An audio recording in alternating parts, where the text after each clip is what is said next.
sou Luiz Matheus, sou professor especialista em educação especial e trabalho diretamente no atendimento de surdos, nas salas de recursos das escolas estaduais. No caso aqui eu trabalho em Bauru, na escola Ernesto Monte, que tem sala de recursos para surdos, é sala exclusiva para alunos com deficiência auditiva e surdez.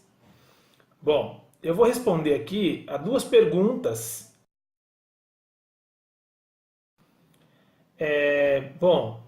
Inicialmente eu penso que essa pergunta ela já está invertida.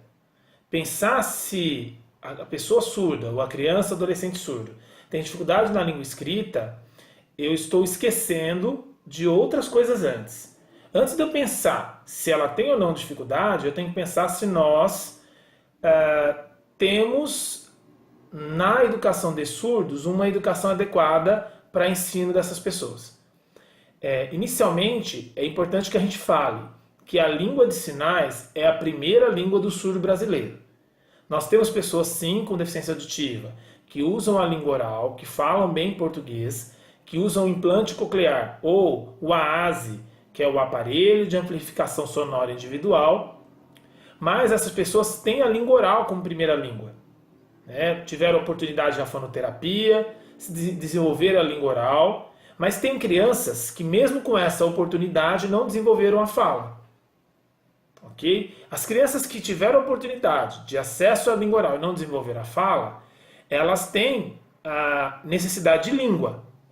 Já que não têm contato com a língua portuguesa oral de forma plena, elas têm necessidade de ter língua para ter um pleno desenvolvimento no âmbito escolar, pelo menos, e no âmbito social, na interação social e nas questões que envolvem a convivência humana. Bom, as crianças surdas que não tiveram acesso, possivelmente elas serão encaminhadas para a língua de sinais. O que ocorre é que as crianças surdas deveriam ter acesso à língua de sinais desde mais tenra idade.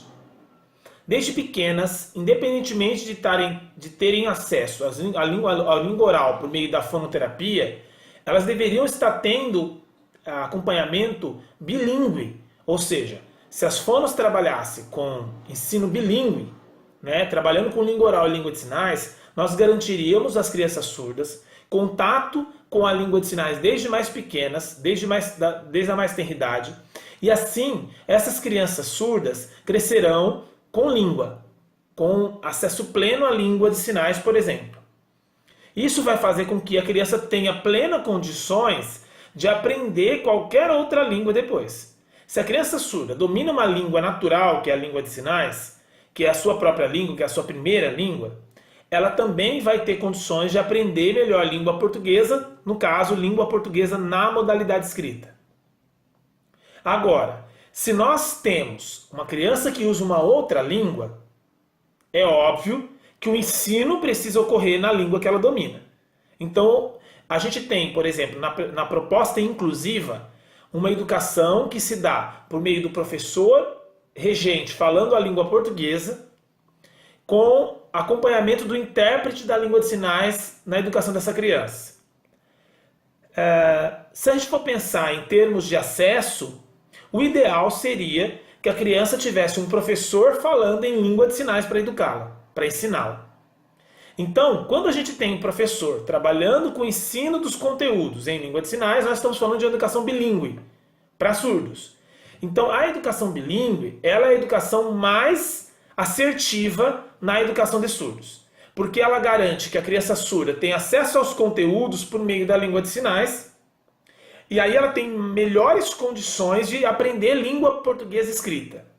Hoje, a gente tem crianças com dificuldade na língua escrita, porque a gente tem um ensino voltado com metodologia de ensino de ouvintes.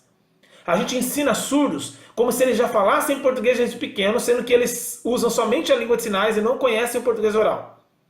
Então, é fato que vai ocorrer um processo aí às avessas. Quer dizer, é claro que a criança vai ter dificuldade na aprendizagem da língua portuguesa, porque existe uma questão de desrespeito ao acesso à língua de sinais. Socialmente, as crianças não têm acesso à língua de sinais desde pequenas. As crianças que têm acesso são somente 5% das crianças surdas, que são filhas de pais surdos.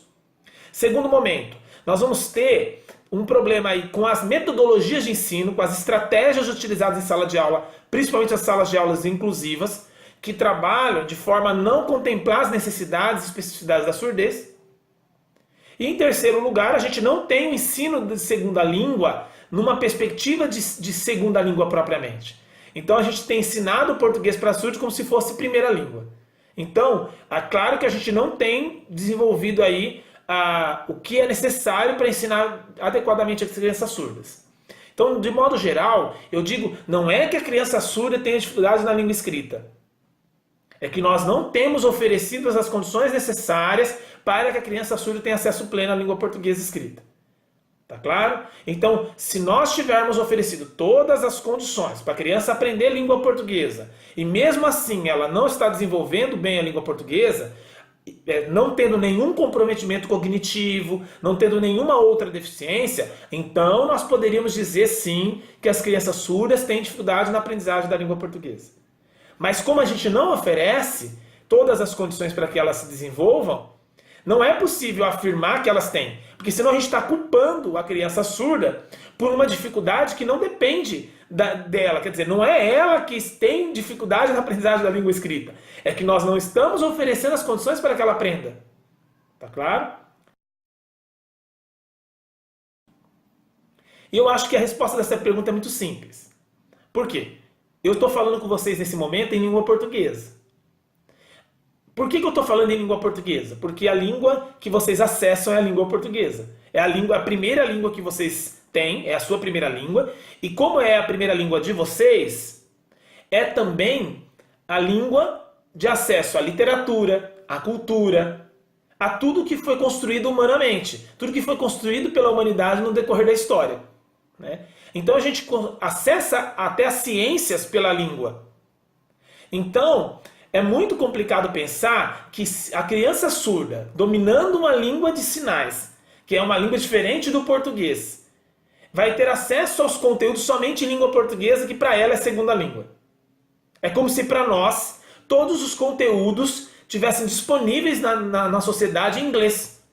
Como se o nosso jornalismo fosse todo em inglês, como se os nossos livros fossem todos em inglês, como se nossa literatura, tudo que foi produzido por nós no Brasil fosse tudo em inglês. A gente não vive nos Estados Unidos, a gente não vive num país que fala língua inglesa. Então, por mais que a gente tenha aqui o ensino de inglês como segunda língua, a gente não tem, por exemplo, a gente tem o ensino da língua inglesa como língua estrangeira, né? Mas a gente não tem, por exemplo, a língua inglesa como segunda língua oficial do país. Então a gente não tem todo o conteúdo disponível em língua inglesa, porque não é a segunda língua oficial. Se a pessoa quiser conhecer conteúdos ou ter contato com conteúdos em língua inglesa, ela vai pegar esse conteúdo para ler. Mas isso é escolha dela. Não é uma questão de falta de opção. Na língua de sinais, isso já não se dá. O que acontece? A gente tem conteúdos todos em português e nós não temos os conteúdos em língua de sinais. A gente não acessa a cultura, a literatura, o jornalismo, os conteúdos que estão disponíveis socialmente para as pessoas ouvintes, eles não estão acessíveis em língua portuguesa, em língua de sinais, perdão. Ou seja, não estão disponíveis em língua de sinais, e se não estão disponíveis em língua de sinais, é óbvio que a criança surda não vai acessar esses conteúdos plenamente. Então, se é importante ter conteúdo em língua de sinais, não é questão de ser importante, é essencial. Os conteúdos precisam estar em língua de sinais, porque se não estiverem em língua de sinais, a gente está privando crianças, adolescentes e adultos surdos de terem acesso aos conteúdos disponíveis socialmente. Tá bom? E todos os conteúdos disponíveis em língua portuguesa devem estar disponíveis em língua de sinais. Isso não tem a ver com acessibilidade, isso tem a ver com direito linguístico da criança, adolescente e adulto surdo. Isso tem a ver com respeito à identidade surda e tem a ver com respeito à língua do surdo, que é uma língua plena e completa, que tem inúmeros estudos linguísticos que provam os elementos linguísticos da Libras e que provam que ela é uma língua tão complexa como as línguas orais. Tá claro? Então eu fecho assim, dizendo que, sem dúvida, nós precisamos de conteúdos em língua de sinais, porque esses conteúdos devem estar assim disponíveis para que todos os surdos tenham acesso, assim como nós, ouvintes, temos acesso à língua portuguesa, porque os conteúdos estão em língua portuguesa. Tá bom? Então, venhamos ter um olhar agora, a partir de hoje, de respeito ao surdo, não enquanto um recurso que a gente está oferecendo para ajudá-los. Não, a gente não está oferecendo recurso nenhum para ajudá-los. Nós estamos garantindo o direito deles de ter conteúdos na sua língua, e assim só é possível se nós oferecermos língua de sinais em todos os conteúdos disponíveis na sociedade. Abraço, agradeço a oportunidade. Caso queiram que eu esclareça melhor algumas coisas, alguns pontos, podem me convidar que aí eu estarei presente para conversar com vocês. Abraço, até mais.